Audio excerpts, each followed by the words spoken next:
We've got a very special set of guests joining us. The IT and Telecom Minister, Mr. Ashwini Vaishnaw, Ms. Smriti Irani, the Minister for Child, Women Development and Minority Affairs, and of course, the Chief of Tata Sons, N. Chandrasekaran. Thank you very much for joining us. Before I get started, again for context, what are the big mega trends that global investors and domestic investors are looking at when they look at India? Consumption, it is going to be perhaps the largest market on the strength of the fact that we are today the world's most populous country.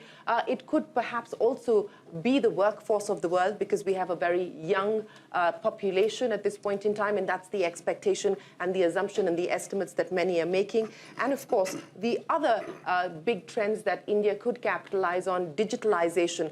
And we've made inroads on that on the back of the India stack. What will that mean, not just for the domestic market, but also in terms of taking this global is going to be the question, and also how digitalization opens up the market in terms of access to credit, access to finance, the spending and borrowing behavior of the Indian consumer. Minister Vaishnaw, let me start by talking to you. As I said, there is no consensus on where global growth is headed and where the global economy is headed. Where there is consensus is that globalization as we knew it has changed. There is a reshaping of the world that's taking place, driven largely by geopolitics, which is now dictating how geoeconomics is going to work. So I want to understand from you, how is the Indian government looking at the multipolar world today, India's role in it, and specifically in terms of a roadmap to be able to get to whether it's 5 trillion or 10 trillion, where do you believe we stand on the reform roadmap? How much more work needs to be done?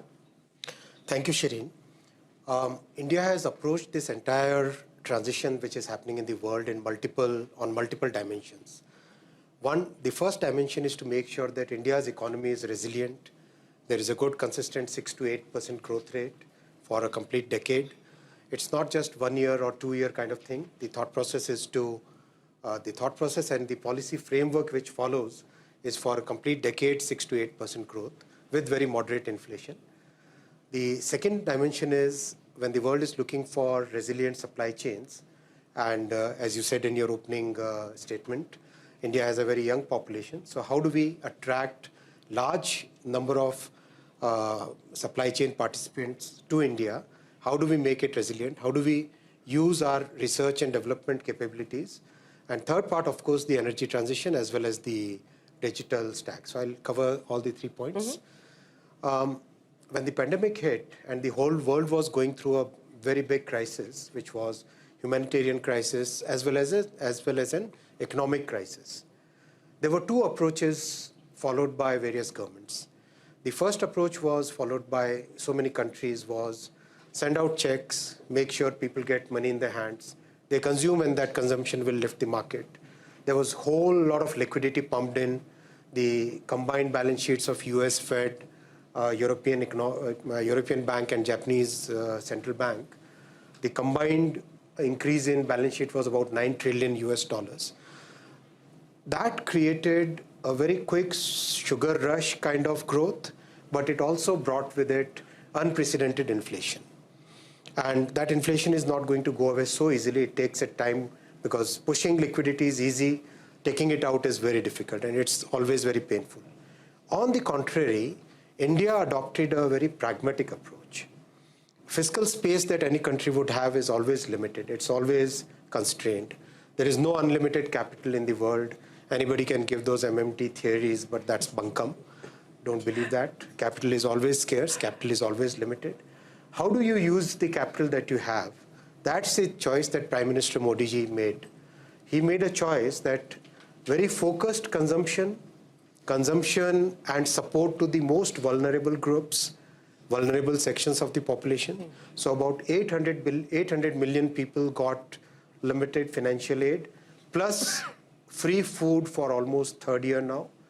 So that was one very important part. Vaccination, free vaccination program. Again, 1.3 billion doses in the first 14 months. By now we have crossed 2.1 billion doses and completely done on a digital platform. The most important piece of this decision making that Prime Minister Modi ji made was, with limited and focused consumption, focused on the vulnerable sections, he put entire capital of the country into investment in infrastructure. Now, investment in railways, last year the capex was 23 billion US. This year the capex is, this fiscal which ends on 31st March, the capex is going to be of the order of 26 billion US. Same is the story in railway, in highway, in power transmission. That increases the productivity of the country and gives us the long-term growth potential of the country improves. So fiscal consolidation is going to continue to be a key priority for the Indian government going forward? One very important part of this entire decision-making was Prime Minister ensured that the fiscal policy and monetary policy, they work in tandem. There are so many examples in the world, I wouldn't take any names, where the fiscal policy was going in one direction and the monetary policy was going in another. Our central bank didn't have to drop the interest rates like a brick, didn't have to increase the interest rate like a balloon. It was a very moderate, very balanced view of things.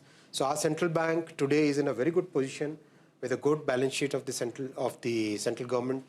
Our central government's liabilities are just about 52% of the GDP, and GDP growing nominal at 11-12% is a very good situation to be in. So I think, yes, fiscal consolidation is a very important priority. But what is important is we have to look at growth as the primary driver, moderate inflation as the primary decision point, and combine the fiscal and monetary policy to continue that momentum for next 10 years. Well, I'll come back to you in just a second, sir, and I will get to Ms. Irani as well, but I want to get the private sector's voice in, so let me come to N. Chandrasekaran. Chandra, Mr. Vaishnaw spoke here about capex, and for the last several years now, it has been the heavy lifting that the government has done in terms of pushing infrastructure, pushing government capex, and that really has provided the fillip as far as growth is concerned. The big question is, when is private capex going to take off? Are we at that inflection point at this point? Is it another 6 months out, 12 months out? I mean, you have, from the House of Tatas, a view from steel to consumption to digitization. At this point in time, what's the indication that you get in terms of the heavy lifting that the private sector is likely to do in capex to push growth? I think I'll make a couple of more comments to support the view expressed by the minister. Not only the debt to GDP is currently at 52%. Just after the pandemic, it is 52% from a decade ago of 78%. So we are in a much, much better position today than 10 years ago. So overall, I think our balance sheet and our, even if you take the private sector, overall private sector debt to equity ratio is 0.5. So we are in a very, very strong wicket. Now coming to the investments, we run a large group with portfolio across B2B, B2C, industrial businesses, consumer businesses, tech businesses, traditional businesses. And the consumption that we are seeing is just fantastic, actually. We are not only seeing it in the urban areas, we are seeing it in the rural areas. In fact, the consumption we are seeing in Tier 4 towns for even discretionary items like electronics and jewelry is higher than what we see in Tier 1 towns. So the consumption is very, very strong. We have been seeing that for the last few years, and we have seen it in the first half of the year. Last year, we delivered a growth of 25% on a group-wide basis. And this year, that is the year ending March, the first half, we have already seen 19% growth. In all likelihood, will be 22-23% growth. So I think the consumption-led growth is very strong. And with the infrastructure spending that's being done by the government, will definitely add to this as a tailwind. In this era where one of the mega trends that everyone here in Davos is talking about is the change as far as globalization is concerned, also how geopolitics is reshaping globalization. Friendshoring, nearshoring, these are terms that are coming up practically in every conversation. I know you believe firmly that we should not follow the argument of China +1. It must be an India +1 strategy that we must adopt and take forward. What does that mean exactly? Can I take a couple of minutes for yes, this? please, please. So, see, I believe, I just want to make this point clearly. There are three global transitions that are happening. This is for every country, developed or developing. First one is a digital or AI. I call it AI transition. The digital transition is a very broad term. Second is the energy transition, and the third is supply chain transition, geopolitical transition, whatever it is, all the rebalancing we are talking about. And everything else we talk is all within these three. India is uniquely positioned in all the three. On the digital transition, the reason we are uniquely positioned is because we've got a fantastic tech sector. We've got a huge talent pool. I mean, the number of tech graduates pass out in India is the highest and not comparable to any other country in the world. We can combine multiple countries, still they won't match the number of graduates we pass out. Third, in the last 5, 6, or a decade, we have demonstrated that we can leverage technology and do developmental projects and public delivery at scale. And this was most exemplified in the COVID handling. This has to be seen not only as a technology transition, I call it an attitude transition. What has happened in India? The mindset and attitude has changed. Every other country went for a Pfizer or a Moderna. India in the past would have run helter-skelter and see how to get a Pfizer or a Moderna. But in this situation, in the peak of COVID, the country had the guts to say that we will do it alone. I mean, there is something to be said about that.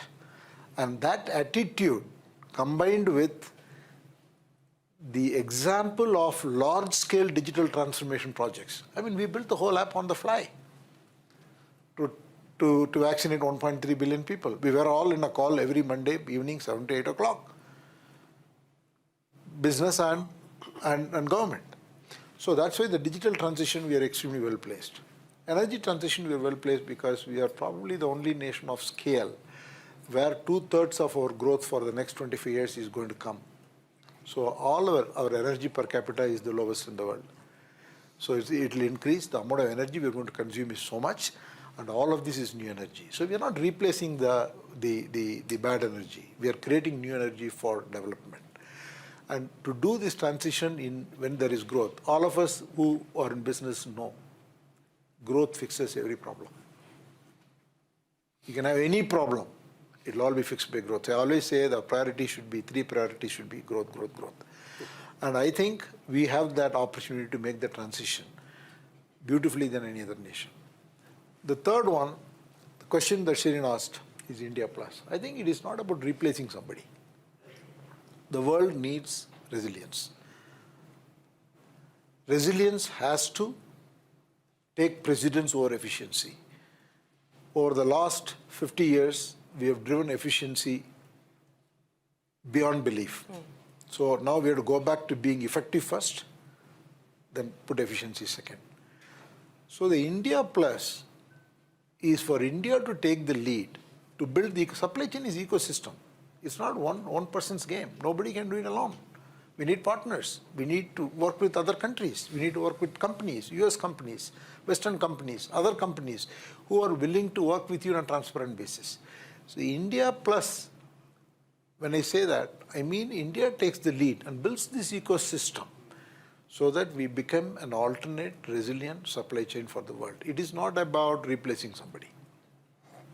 Well, thank you for explaining what you mean by India Plus. And I think this, again, is an issue that is being debated at this point in time, that as more and more countries like India move towards creating these ecosystems, move towards creating their own supply chains, will it have an impact on inflation in the long term? But that's matter for another debate at another time. Minister Irani, let me address the issue of inclusive growth with you, because as Mr. Chandrasekaran pointed out, growth addresses many problems, but the point of inclusion also needs deliberate choices to be being made. And that's what I want to understand from you. The work that's already been done, what more can we expect now on being able to create a social protection net, on being able to ensure that the widening income inequality, that gap reduces, is bridged as well?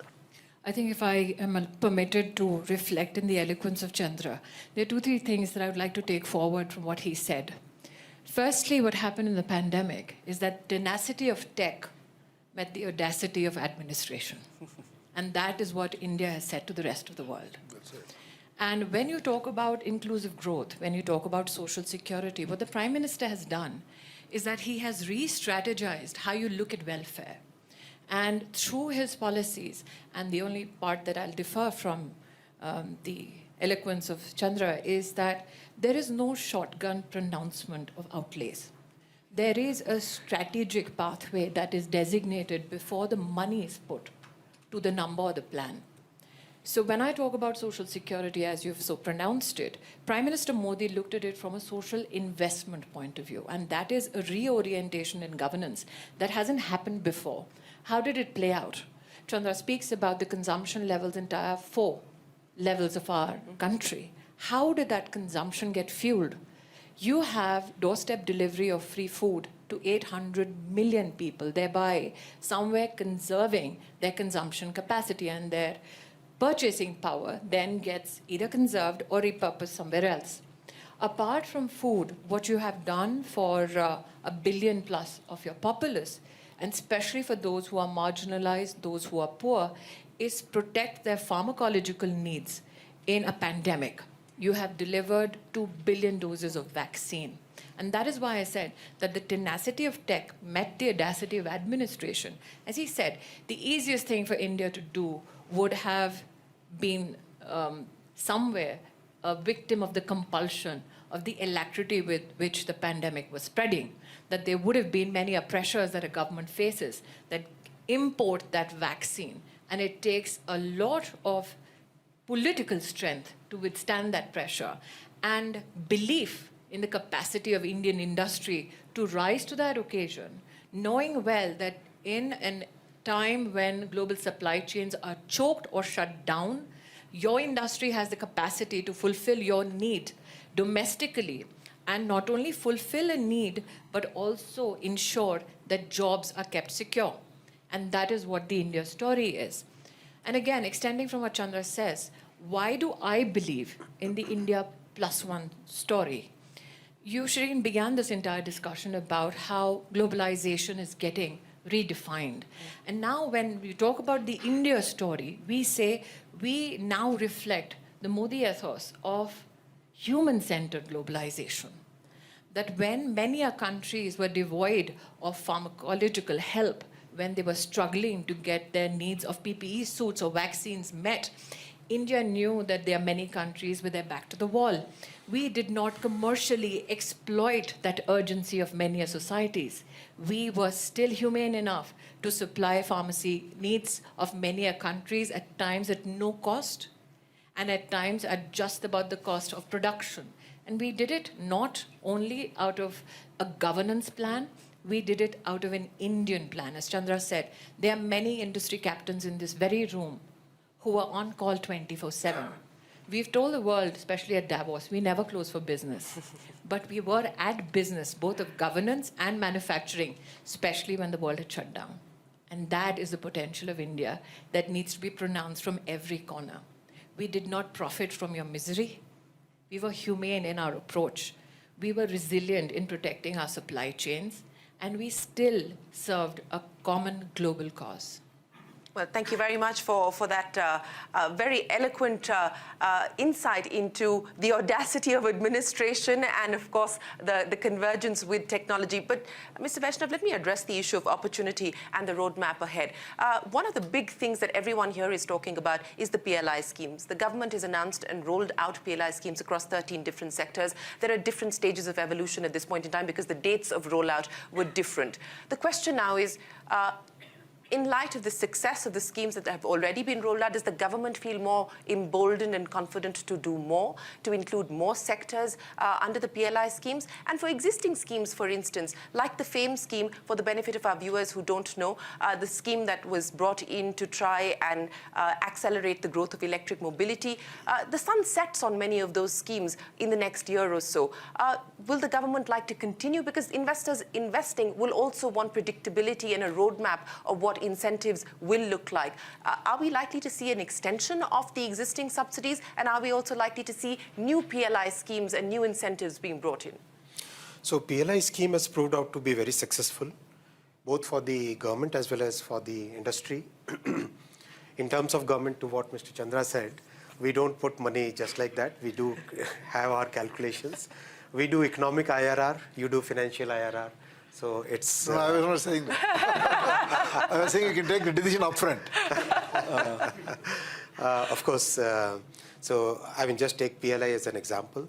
The outlay for PLI was about 24 billion US. The additional taxes that we are going to get just from the mobile PLI is going to be of that order. So just one mobile PLI pays for the entire PLI that we have for all the sectors. Combined together, the actual tax contribution, additional incremental GST and incremental income tax is going to be significantly more than the outlay that we put for it.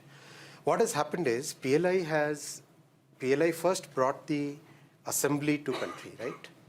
Over a period of time, over a period of last 1.5 years, the assembly is now going deeper and wider. Component supply chain is shifting to India.